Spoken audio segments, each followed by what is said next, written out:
Bismillahirrahmanirrahim. Assalamualaikum warahmatullahi wabarakatuh. Alhamdulillahi rabbil alamin. Hamdan katsiran tayyiban mubarakan fih. Kama yuhibbu rabbuna wa yarda. Asyhadu an la ilaha illallah wa la syarika lah. Wa asyhadu anna Muhammadan abduhu wa rasuluh.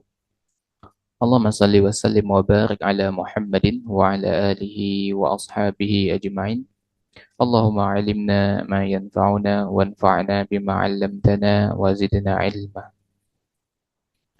رب اشرح لي صدري ويسر لي أمري واحلل عقدة من لساني يفقه قولي. Alhamdulillah, dan tentunya kita memuji Allah Subhanahu wa taala Rabbul Alamin atas segala nikmat yang diberikan kepada kita.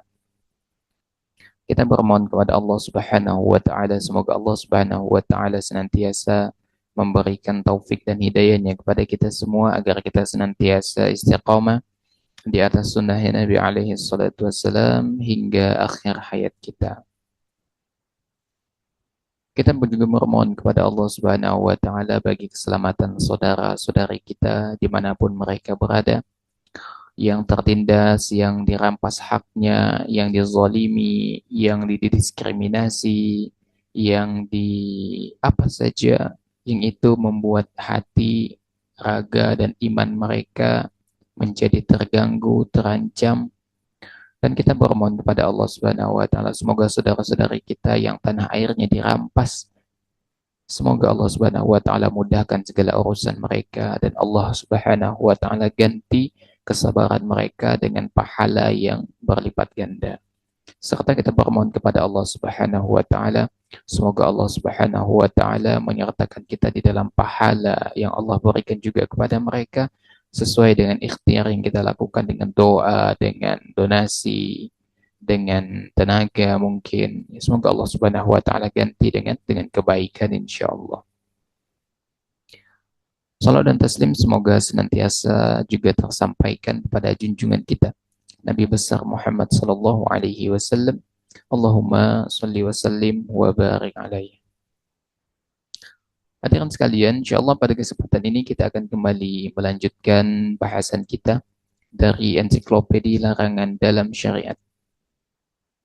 Dan insyaallah pada kesempatan ini kita akan masuk pada bahasan yaitu berkaitan dengan membuat fitnah antara suami istri atau antara budak dan majikan. Membuat fitnah antara suami istri atau antara budak dan majikan. Nah, mungkin pada pembahasan ini kita akan fokus pada satu sisi saja. Itu berkaitan dengan membuat fitnah antara suami dan istri. Ya. Karena kalau kita masuk juga pada bagian kedua yaitu antara budak dan majikan ya. Kan perbudakan sekarang sudah tidak ada lagi begitu kan? Ya, mungkin kita akan senggol sedikit saja gitu. Ya, tidak sebanyak membuat fitnah antara suami dan istri. Hadirin mengenali Allah Subhanahu wa taala.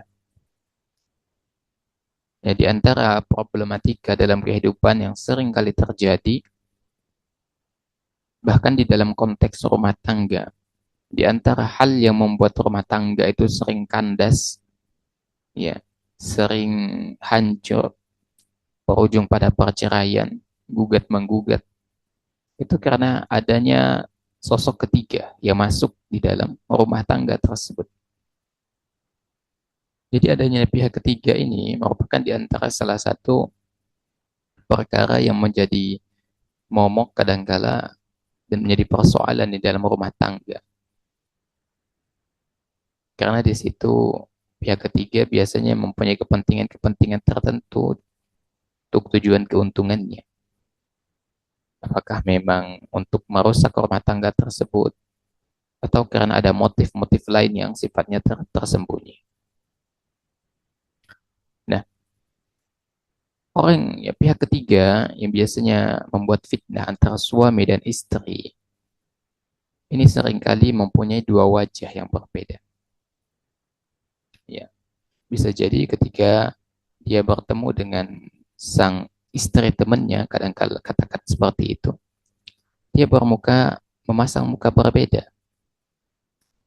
Tapi ketika dia bertemu dengan suami temannya itu, dia juga memasang muka yang berbeda.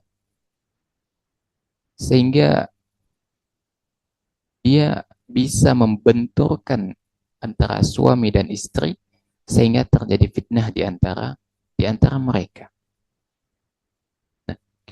Merusak rumah tangga orang lain di dalam syariat kita itu dikenal dengan istilah takhbib, ya, dikenal dengan istilah takhbib. Dan merusak rumah tangga orang lain baik dengan fitnah, dengan apapun metodenya gitu kan. Karena nanti akan kita temukan ada yang merusak rumah tangga orang lain itu dengan sihir, ada.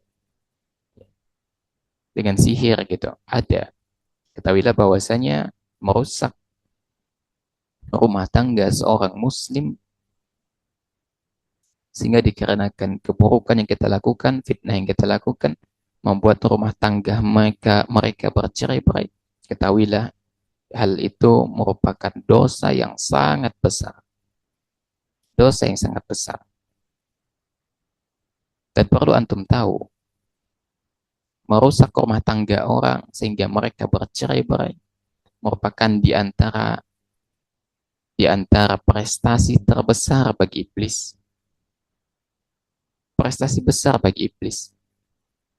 Dan merusak rumah tangga sehingga terjadi perceraian itu merupakan di antara program unggulan iblis. Ya. Sebagaimana dari hadis yang masyhur yang mungkin kita semua sudah tahu gitu kan. Dan ini diriwayatkan oleh Muslim dari Jabir, ya. Bahwasanya iblis itu meletakkan singgasananya di atas air. Ya. Jadi yang paling dekat dengan iblis, yang menjadi orang terdekat iblis karena iblis rajahnya gitu kan, adalah yang paling besar fitnahnya, yang paling besar pengaruhnya, yang paling besar efek kerjanya. Ya. Salah seorang dari bala tentara iblis itu datang. Aku sudah melakukan ini dan itu. Iblis mengatakan, engkau tidak melakukan apapun. Hasil kerjamu ini biasa aja gitu loh. Kemudian datang lagi tentara yang lain gitu kan, tentara iblis. Dia mengatakan bahwasanya ia sudah meninggalkan dan sudah menggoda sebuah keluarga sehingga dia bisa memisahkan antara suami dan istrinya. Maksudnya adalah dia membuat suami istri itu bertengkar sehingga terjadi perceraian. Maka iblis pun mengatakan, engkau adalah sebaik-baik setan. Jadi semakin besar kinerja dari tentara iblis, dan ketika mereka mampu memisahkan antara suami dan istri, dalam hal ini bercerai, maka dia akan menjadi setan yang paling dekat dengan iblis, menjadi orang kepercayaan iblis, menjadi orang terdekat dari iblis. Karena tentaranya itu semakin besar prestasi yang dilakukan, maka dia akan menjadi yang paling terdekat dengan iblis. Maka kalau kita analogikan, orang yang memecah belah sebuah keluarga itu dengan fitnah-fitnah tertentu, dengan fitnah keji, maka dia tak ada bedanya dengan tentaranya iblis. Kenapa demikian? Karena kerjaannya sama gitu, memecah belah keluarga sehingga terjadi pertikaian yang berujung pada perceraian. Dan hancurnya sebuah rumah tangga dan terjadi di situ perceraian merupakan di antara perkara yang disukai oleh iblis. Itu adalah perkara yang disukai oleh iblis. Meskipun demikian, yang namanya perceraian itu hukum asalnya memang dibenci, begitu kan. Namun ada hal yang kadangkala membuat dia menjadi boleh gitu. Ya. Tentunya dengan rincian-rincian tertentu. Tapi poin penting yang kita perlu catat bahwa yang namanya perceraian itu hukum asalnya dibenci, gitu kan. Hukum asalnya dibenci. Hadirin mengenali Allah Subhanahu wa taala. Di sini Syekh Tahlawi menukil sebuah dalil dari hadis Nabi alaihi salatu wassalam, bahwasanya Nabi alaihi salatu wassalam bersabda, "Laisa minna man khabbaba imra'atan ala zawjiha aw 'abdan ala sayyidi." Kata Nabi alaihi salatu wassalam, bukan termasuk dari golongan kami yang membuat fitnah, yang membuat persoalan, yang menimbulkan masalah antara istri dengan suaminya atau antara budak dan majikannya. Ini diriwayatkan oleh Abu Daud dan Al-Hakim. Jadi membuat fitnah di sini maksudnya adalah yang membuat kerusakan di antara suami istri, antara budak dan tuannya itu dengan fitnah, dengan kebohongan gitu kan. Ya. Dan ini dosa besar yang terjadi di masyarakat kita. Ya. Bisa jadi yang membuat fitnah itu adalah pelakor atau pebinor atau di luar dari itu. Gitu kan? Bisa dari mertua, mertua nggak suka dengan menantunya. Akhirnya dia hembuskan kejelekan-kejelekan akan menantunya kepada anaknya, sehingga anaknya itu menjadi benci begitu. Atau tetangga misalnya nggak suka anak tetangganya itu dapat menantu itu, ya katakanlah berada begitu kan. Jadi dia merasa terganggu, merasa dengki, akhirnya dia hembuskan fitnah di dalam keluarga tetangganya sehingga terjadi keguncangan. Ya. Jadi ini adalah persoalan yang sering terjadi di tengah masyarakat kita. Dan motif yang menjadi latar belakang itu banyak sekali. Ya, banyak sekali. Atau misalnya ada pihak ketiga yang membuat berita palsu antara suami dan istri. Dia mengatakan bahwa ketika suaminya kerja di luar kota misalnya, istrinya memasukkan laki-laki lain ke dalam rumah. Jika suaminya di luar kota misalnya kerja, suaminya main dengan perempuan lain. Padahal itu adalah fitnah.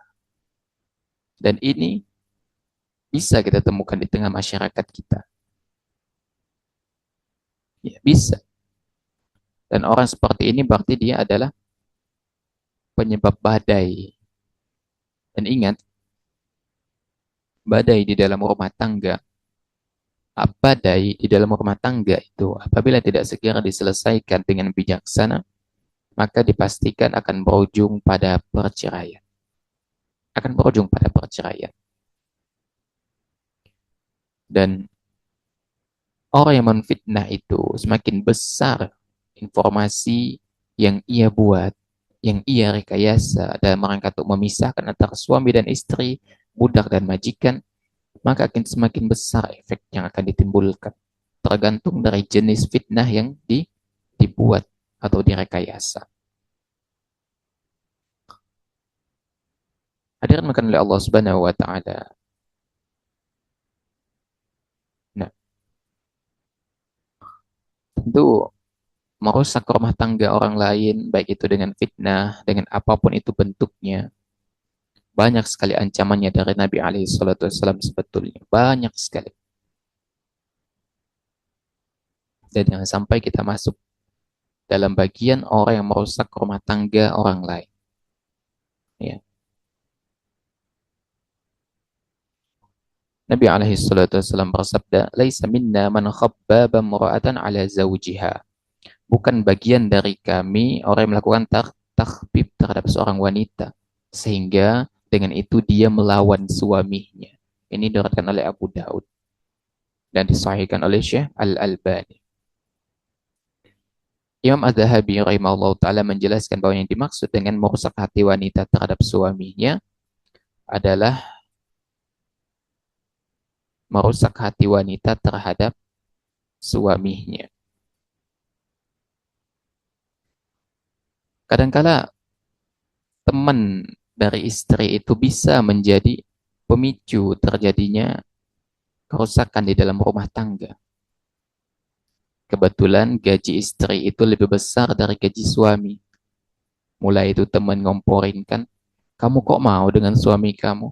Coba kamu lihat, gaji kamu tuh lebih gede loh dari suami kamu. Sehingga sang istri pun berpikir, oh iya ya, karena ketika pulang ke rumah apa yang terjadi? Yaitu dia memiliki kecongkakan, kesombongan di dalam hatinya, merasa lebih berjasa di dalam rumah tangga. Gajinya lebih besar, kontribusinya lebih besar, sedangkan suaminya di bawah dia. Atau dia melihat dari status pendidikan, pendidikan akhir. Istrinya sudah doktor misalnya, suaminya hanya lulusan SMA, bisa terjadi. Dan itu kadangkala dikompori oleh orang luar. Belum lagi misalnya suaminya itu insecure gitu kan. Istrinya udah doktor, dia lulusan SMA. Maka bisa jadi itu menjadi persoalan yang akan menjadi masalah nanti pada fase-fase tertentu. Ya, dan kadangkala itu dihembuskan oleh pihak-pihak ketiga. Oleh karena itu, hendaknya seorang suami dan istri itu mestinya mereka itu lebih rasional. Mestinya mereka itu mengecek semua informasi yang datang kepada mereka sebelum mereka menjatuhkan vonis tertentu terhadap pasangan mereka. Mereka harus punya bukti, harus minta klarifikasi, agar tidak mensukseskan tujuan dari orang yang memecah belah itu, atau tidak mensukseskan, ya, merusak dari program dari iblis itu tadi dalam rangka merusak rumah tangga. Oleh karena itu sering anak katakan, fitnah, persoalan itu kadang-kala datang dari pihak ketiga. Nanti seorang bibi atau paman misalnya, mereka mulai itu ngomporin dari keponakannya, kok kamu mau sama dia, dia kan begini, dia kan begitu. Akhirnya apa yang terjadi? Ribut tuh rumah tangga keponakannya. Kira-kira dikomporin sama paman dan bibihnya.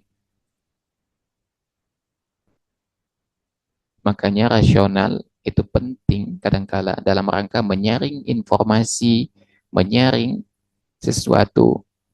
Jangan ditelan mentah-mentah kadangkala, harus diolah dulu. Harus diolah dulu.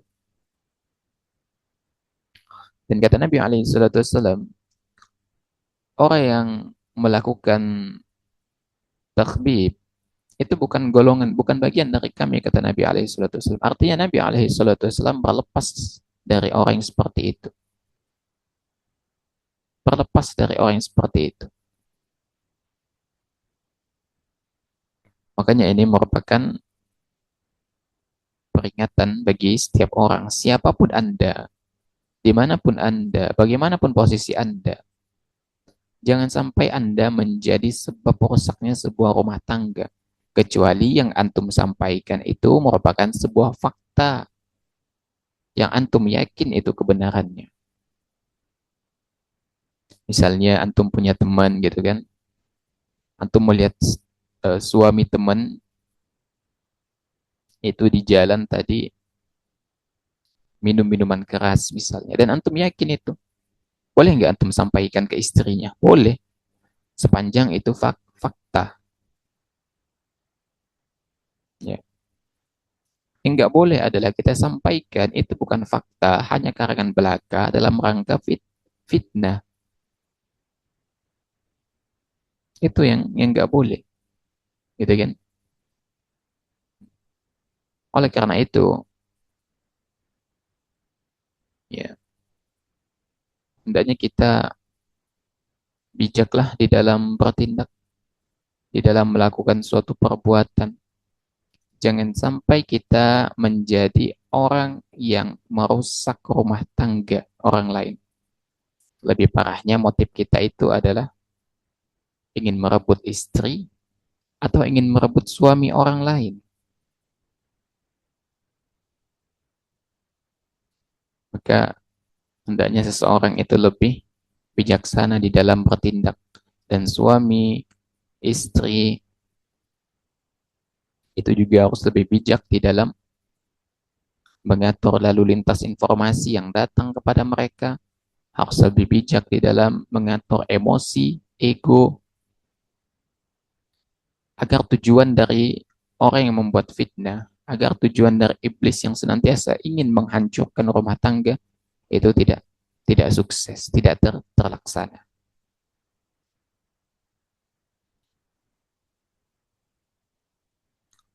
Dalam kitab Mausu'ah Fiqhiyah disebutkan bahwa yang dimaksud dengan takhbib atau merusak rumah tangga orang lain itu adalah ada orang yang mengompori sebuah keluarga, mengakibatkan keluarga tersebut bercerai-berai, ya. Istri minta cerai, suami pada akhirnya mentalak, gitu kan? Atau mengompori secara tidak langsung, mengompori secara tidak langsung, gitu kan? Ya,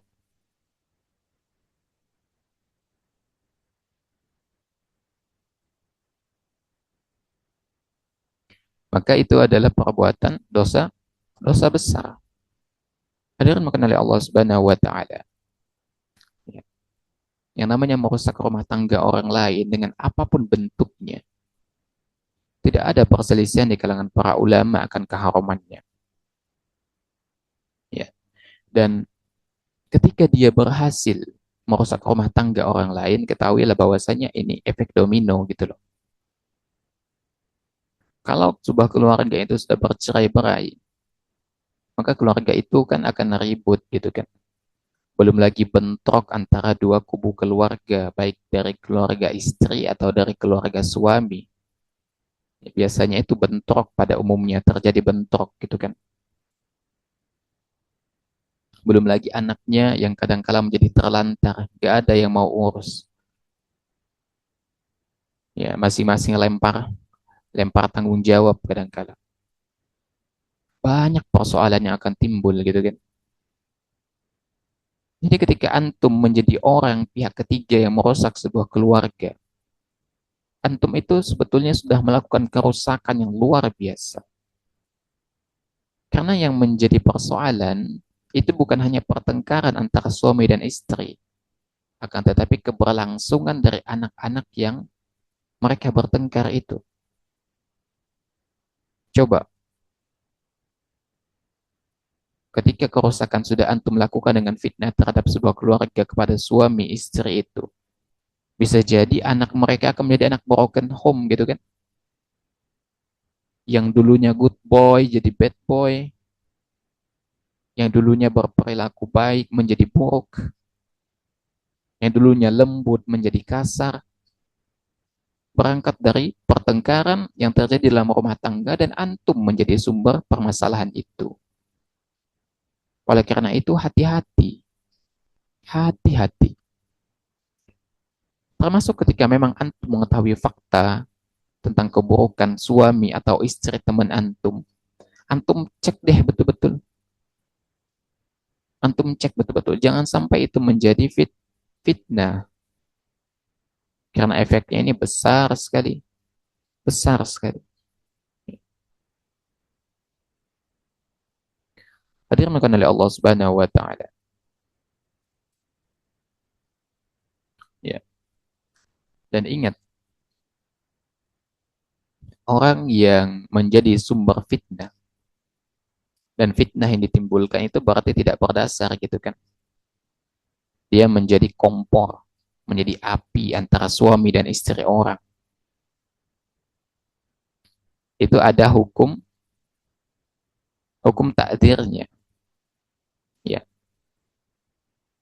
Jadi kita merujuk ke berdasarkan pendapat para ulama gitu kan. Orang yang melakukan perbuatan takbib, maka hakim berhak menjatuhkan hukum takzir kepada pelakunya. Ya. Dan syaratnya itu tidak lebih dari 40 kali cambukan.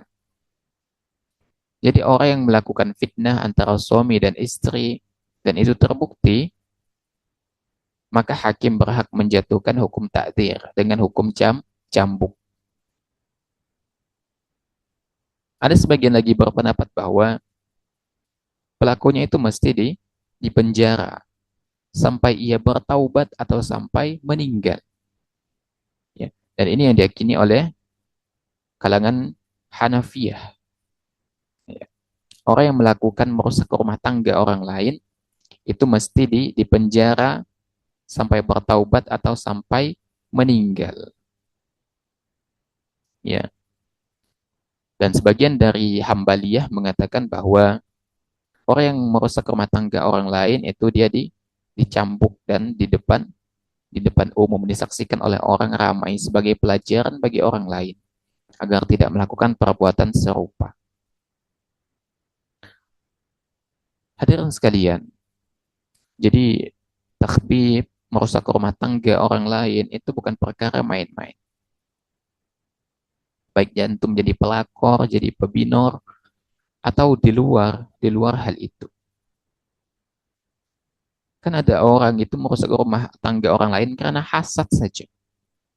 Melihat keluarga orang lain, waduh, keluarga impian, keluarga cemara gitu kan, timbul hasad. Akhirnya apa yang terjadi? Dia rusak dengan informasi, dengan fitnah yang ia buat-buat sendiri. Akhirnya keluarga cemara itu pun menjadi keluarga kaktus. Menjadi keluarga yang bukan keluarga impian lagi. Menjadi keluarga yang hancur. Menjadi keluarga yang berantakan. Ya. Oleh karena itu, merusak rumah tangga orang lain sehingga terjadi perceraian di antara mereka merupakan di antara program unggulan iblis. Dan ketika dan ketika tentara iblis itu berhasil menyebabkan sebuah keluarga bercerai-berai, ia akan menjadi orang terdekat dari iblis. Karena itu adalah prestasi terbesar yang mereka lakukan. Syekhul Islam Ibnu Taimiyah rahimahullahu taala menyebutkan bahwasanya ketika seseorang itu memisahkan antara istri dengan suaminya, tentu itu termasuk dalam kelompok dosa-dosa besar. Dan memisahkan suami dan istri ini termasuk perbuatan tukang sihir. Dan sebesar-besar dari perbuatan setan. Ya. Jadi ketika antum itu memisahkan atau menyebabkan sebuah rumah tangga itu hancur, maka perbuatan itu menyerupai perbuatan tukang sihir. Ya. Meskipun tata caranya berbeda gitu kan. Kalau tukang sihir kan dia menggunakan jin ya, pakai jin. Tapi kalau antum jadi kompor, itu jadi tukang sihir konvensional istilahnya. Ya. Secara tidak langsung perbuatan antum itu menyerupai perbuatan tukang sihir. Di mana dengan kata-kata yang antum keluarkan itu bisa menyebabkan kerusakan, keretakan di dalam rumah tangga orang lain. Ya. Kalau tukang sihir mungkin dengan mantra-mantra. Tapi kalau antum dengan kata-kata yang antum sampaikan secara frontal. Oleh karena itu, ya hati-hati. Ya, karena merusak rumah tangga orang lain ini di antara pekerjaan penyihir juga. Ya, di antara pekerjaan penyihir.